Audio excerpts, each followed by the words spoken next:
അപ്പോ എന്താ നിന്റെ ഉദ്ദേശം? നമ്മൾ എന്താ ഇവിടെ ഇങ്ങനെ? എനിക്കൊന്നും മനസ്സിലാവുന്നില്ല. 2 ദിവസം എല്ലാരിൽ നിന്നൊന്ന് മാറി നിൽക്കാന്ന് വിചാരിച്ചു. എന്തിന്? എന്താവശ്യത്തിന്? കോളേജിൽ നിന്നാണെങ്കിൽ അത് മനസ്സിലാക്കാം. പക്ഷെ നമ്മുടെ വീട്ടുകാരെന്ത് പഴിച്ചു? അവരിപ്പം നമ്മളെ കാണാതെ ആകെ വിഷമിച്ചിരിക്കാവും. അതെന്താ നീ മനസ്സിലാക്കാത്തത്? ക്യാമ്പസിൽ നടന്നതൊക്കെ ആ തള്ള ഇപ്പൊ വീട്ടുകാരെ വിളിച്ചറിയിച്ചിട്ടുണ്ടാവും. ഇനിയിപ്പൊ അങ്ങോട്ട് ചെന്ന് കയറിയാ എല്ലാവരുടെയും വക വിസ്താരവും വിചാരണയും ഒക്കെ ഉണ്ടാവും. അതിന് രക്ഷപ്പെടാൻ ഇതേ വഴി കണ്ടുള്ളോ? നമ്മുടെ പാരന്റ്സിന് കാര്യം പറഞ്ഞാൽ മനസ്സിലാവില്ലേ?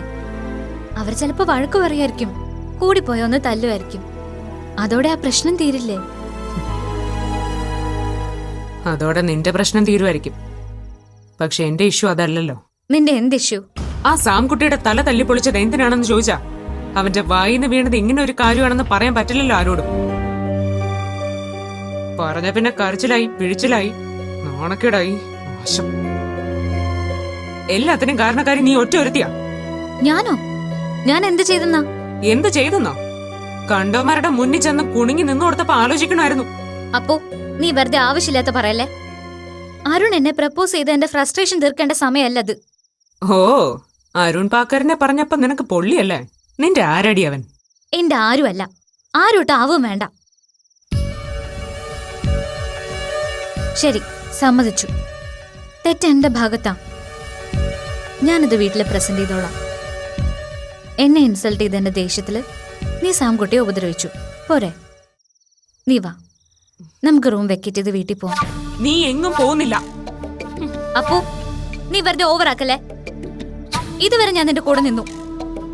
പക്ഷെ ഇപ്പൊ നീ ഈ ചെയ്യുന്ന കടുങ്കയ്യ. നമ്മളെ ഇതുവരെ കാണാഞ്ഞിട്ട് എല്ലാവരും ആകെ വിഷമിച്ചിരിക്കാവും. നീ വാ പ്ലീസ്. അപ്പോ ഞാൻ വരുന്നില്ല എന്ന് പറഞ്ഞില്ലേ? വീട്ടുകാരെ ഓർത്ത് നിനക്ക് അത്രയ്ക്ക് ഒരുക്കുന്നുണ്ടെങ്കി നീ പോയിക്കോ. ആ, ഞാൻ പോവും. എനിക്ക് പോണം. പോണോ നിനക്ക്? പോണോന്ന്? പോയിക്കോ, ഇറങ്ങി പോയിക്കോ. ചെന്ന എല്ലാവരോടും എല്ലാം നീ അങ്ങ് വിശദീകരിച്ചു കൊടുക്ക്. അപ്പൊ ഞാൻ ഗെറ്റ് ലോസ്റ്റ് യു.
നീ തിരിച്ചു വരുമെന്ന് എനിക്കറിയാമായിരുന്നു.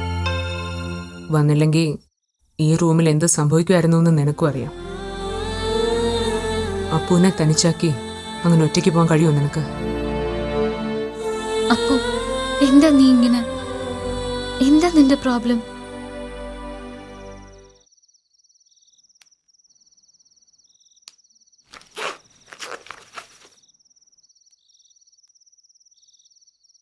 ഞാൻ ഏതായാലും നമ്മൾ ഇവിടെ ഉണ്ടെന്ന് വിളിച്ചു പറയാൻ പോവാ.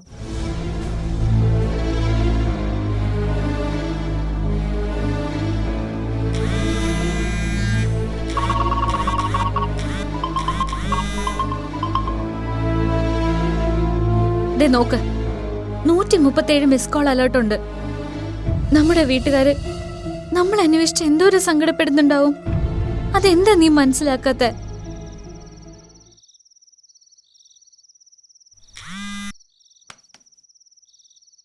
അവരുടെ സങ്കടങ്ങളൊക്കെ അവിടെ നിൽക്കട്ടെ. അതിനു മുമ്പ് നീ എന്നോട് ചോദിച്ചു എന്താ ഞാൻ ഇങ്ങനെയെന്ന്, എന്താ എൻ്റെ പ്രശ്നമെന്ന്.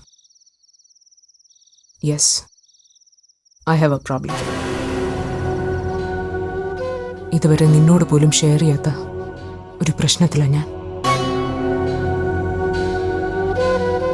മണിക്കൂറുകളുടെ വ്യത്യാസത്തിൽ മാത്രം ജനിച്ച രണ്ടുപേർ. ആ അർത്ഥത്തിൽ ജനിച്ചപ്പോൾ മുതലേ കൂട്ടുകാരായവരാ നമ്മൾ മാത്രമല്ല, നമ്മുടെ വീട്ടുകാരും. പരസ്പരം അങ്കിളും ആൻറ്റി എന്ന് വിളിക്കുമെങ്കിലും പേരൻസിൻ്റെ കാര്യത്തിൽ നമ്മൾ വളരെ ലക്കിയാ. രണ്ടച്ഛന്മാരും രണ്ടമ്മമാരും, അടുത്തടുത്ത വീടുകൾ, ഒരുമിച്ചിരുന്ന ഭക്ഷണം, ഒരേ മുറിയിൽ ഉറക്കം, കിൻഡർഗാർട്ടൻ മുതൽ ഇവിടം വരെ ഒരേ ക്ലാസ്സിൽ, ഒരേ ബെഞ്ചിൽ. അങ്ങനെ ഊണിലും ഉറക്കത്തിലും പിരിയാത്തൊരു സൗഹൃദം. In all sense. അപ്പോ കം ടു ദ പോയിന്റ്. നീ ഇപ്പൊ പറഞ്ഞതൊക്കെ എനിക്കും അറിയാവുന്ന കാര്യങ്ങളാ. What's your real problem? അത് പറ.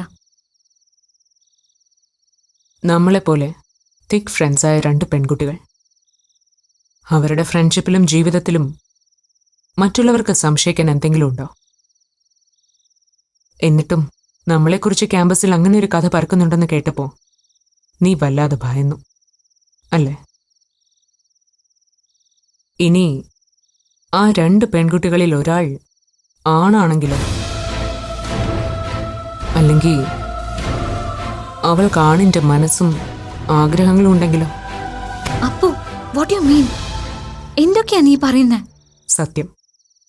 ഇത്രയും നാൾ നിന്നിൽ നിന്ന് പോലും മറച്ചുവെച്ച് ഞാൻ ഒറ്റയ്ക്ക് മനസ്സിൽ കൊണ്ടു നടന്ന സത്യം. അപ്പോ എന്ന ഞാൻ ട്രാൻസ്ജെൻഡർ ഇൻഡിക്കേഷൻസ് ഉള്ളൊരു വ്യക്തിയാണ്. പെണ്ണായി പിറന്നിട്ടും ആണായി ജീവിക്കാൻ ആഗ്രഹിക്കുകയും സ്വപ്നം കാണുകയും ചെയ്യുന്ന ഒരാൾ. ട്രാൻസ്മാൻ. അതേ മാളു, ഞാൻ പറഞ്ഞത് സത്യമാണ്. അപ്പോ ഈ ഒരു സിറ്റുവേഷൻ അല്ലായിരുന്നെങ്കിൽ നിന്റെ ഈ കോമഡി ഞാൻ ഭയങ്കരമായിട്ട് എൻജോയ് ചെയ്തേനെ. പക്ഷെ ഇപ്പൊ അതിനുള്ള മൂഡിലല്ല. തമാശ മതിയാക്കപ്പോ. തമാശയല്ല ഇത്, എന്റെ ലൈഫാണ്. നീ എന്നൊന്ന് വിശ്വസിക്ക. കുഞ്ഞുനാളിൽ നമ്മളെ കിഡ് ഷോപ്പിലേക്ക് കൊണ്ടുവന്നത് നീ ഓർക്കുന്നില്ലേ? നീ എപ്പോഴും ബാർബി ഗേളിനെയും മറ്റു സുന്ദരി പാവകളെയൊക്കെ സ്വന്തമാക്കി. ഞാൻ വിമാനങ്ങളുടെയും കാറുകളുടെയും JCBയുടെ ഒക്കെ ലോകത്തായിരുന്നു. അതുപോലെ ഡ്രസ്സുകളുടെ കാര്യത്തിലും നമുക്ക് രണ്ട് ഇഷ്ടങ്ങളായിരുന്നു. പട്ടുപാവാടകളിലും ഫ്രോക്കുകളിലും ഒക്കെ നീ സന്തോഷം കണ്ടെത്തുമ്പോൾ ആൺകുട്ടികളെ പോലെ ട്രൗസറും ജീൻസും ഷർട്ടും ഒക്കെ ആയിരുന്നു എനിക്കിഷ്ടം. നമ്മുടെ വളർച്ചയുടെ ഓരോ ഘട്ടങ്ങളിലും എനിക്ക് അത്തരം ഇഷ്ടങ്ങൾ കൂടി വന്നിട്ടേ ഉള്ളൂ. സ്കൂളിൽ ഷർട്ടും സ്കേർട്ടും ആയിരുന്നു നമ്മുടെ യൂണിഫോം. ഷർട്ടിൻ്റെ കൂടെ ബോയ്സിനെ പോലെ ട്രൗസർ ഇട്ട് നടക്കാൻ കഴിഞ്ഞിരുന്നെങ്കിൽ എന്ന് ഞാൻ ആഗ്രഹിച്ചിട്ടുണ്ട്. നിനക്ക് ഓർമ്മയില്ലേ, 8th സ്റ്റാൻഡേർഡിൽ ജോഷി കുര്യന്റെ ബാഗിൽ നിന്ന് അവന്റെ സ്പോർട്സ് ട്രൗസർ ഞാൻ മോഷ്ടിച്ചത്? എന്നിട്ട് അത് വീട്ടിൽ കൊണ്ടുവന്ന് ഞാൻ ഇട്ടു നോക്കിയപ്പോ അമ്മയോ ആന്റിയോ അറിഞ്ഞ പ്രശ്നമാവോന്ന് പേടിച്ച് നീ അത് ഞാൻ പോലും അറിയാതെ ഡ്രെയിനേജ് കൊണ്ട് കളഞ്ഞത്.